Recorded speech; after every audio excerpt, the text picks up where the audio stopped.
The Good Life, a book for finding personal freedom. The Good Life, a blueprint for creating a sustainable and fulfilling lifestyle. Dedicated to the memory of Scott and Helen Nearing, who wrote the blueprint for The Good Life. My own blueprint came later, but would never have happened without their pioneering example. When my courage faltered, theirs was a lamp brightly lit. The Good Life is an optimistic book. It invites you to view the recent global market downturn as an opportunity to reintegrate with your most essential self. The book is about my own journey to sustainability, about getting outside the box and being more authentically human. But it's not just my journey. It's one that anyone can choose. I moved to a back-to-the-earth farm in rural Vermont during the era when America began to define itself according to its gross national product, suburban sprawl, and consensus ideology. A psychological reality of personal powerlessness and passivity, a reality tainted by conformity and complacency, had begun to proliferate. I had moved to Vermont on the flip of a coin, literally. And for the next 22 years, I called a 200-year-old farmhouse located 11 miles out on a minimally maintained gravel road home. A lot happened for me there. I got married, had 2 children, and forged my way into an equestrian career that has given me an incredibly good life. And of course, I taught philosophy, which I can't seem to outrun, at an area university. But those things are really the least of it. They were just the outer garments of a more important inner journey that took place. What really happened for me there was transformation. Deep, lasting, and significant. The woman who walked off that place 22 years later was a whole different person than the one who had gone there in 1974. While my peers had been climbing career ladders and funding IRAs, I had contemplated what it meant to live a good life while pulling weeds on an organic commune. Moving to the farm in Vermont had been my first step toward what Jean-Paul Sartre considered freedom. But it also turned out, at a very practical level, to be freedom from an unsustainable paradigm and a shattered American dream. Little by little, through engaged experience, I forged my own vision of the good life and discovered ways to live it. Fast forward 35 years.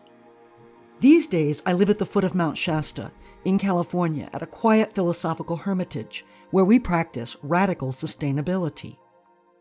As the American economy continued to crumble, I noticed that it really hadn't affected my own lifestyle. Yet many people are frightened. They wonder if their job is secure or if they will lose their home. Can they subsist if their hours are cut or they are put on furlough?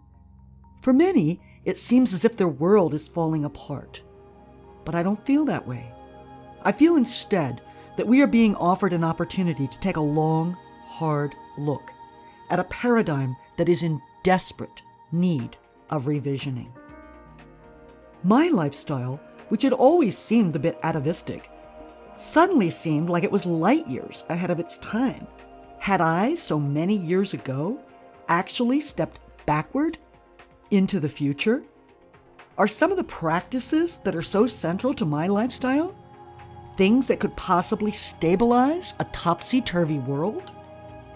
Consider, for example, wildcrafting, which is the practice of harvesting edible plants from their natural or wild habitats.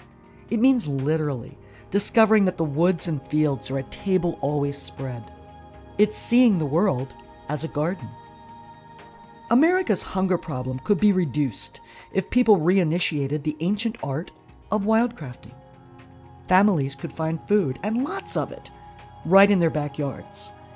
And if municipalities were encouraged to stop using chemically toxic sprays on parks and roadsides, wild foods could be harvested there as well. We're in the middle of one of the worst recessions in American history. Literally millions of people don't have access to secure food supplies.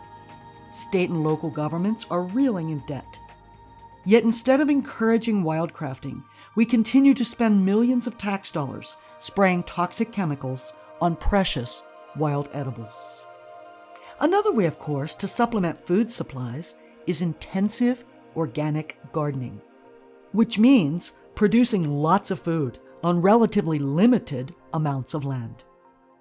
Given the impossibility of identifying the pesticides used and the route taken to grow and transport, for example, a banana from Central America to your local supermarket, eating homegrown produce makes a lot of sense. You don't have to be concerned with packaging, shipping, or shelf life, and can instead grow and harvest vegetables with peak qualities of freshness, nutrition, and taste. The average food item on the American dinner table travels 1,500 miles from the field to the fork. That means that these products are no longer fresh, are hyper-packaged, ultra-refrigerated, and have contributed a huge carbon footprint in fuel use. Farmers receive an average of only 20 cents of each food dollar spent, and the rest of the cost goes for fossil fuel transportation, processing, packaging, refrigeration, and marketing.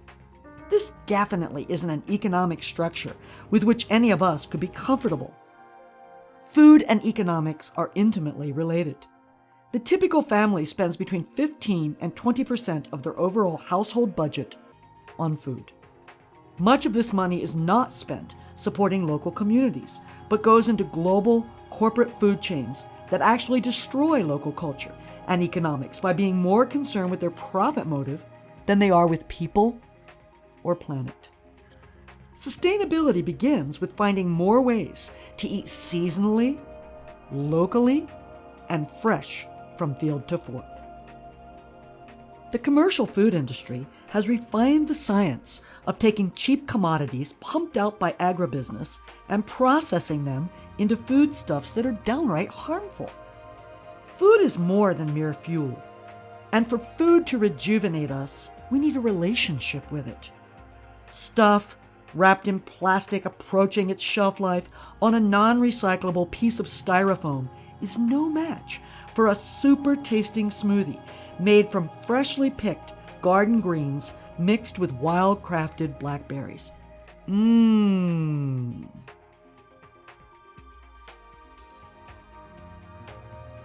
The Good Life, a book for finding personal freedom. The Good Life, a blueprint for creating a sustainable and fulfilling lifestyle.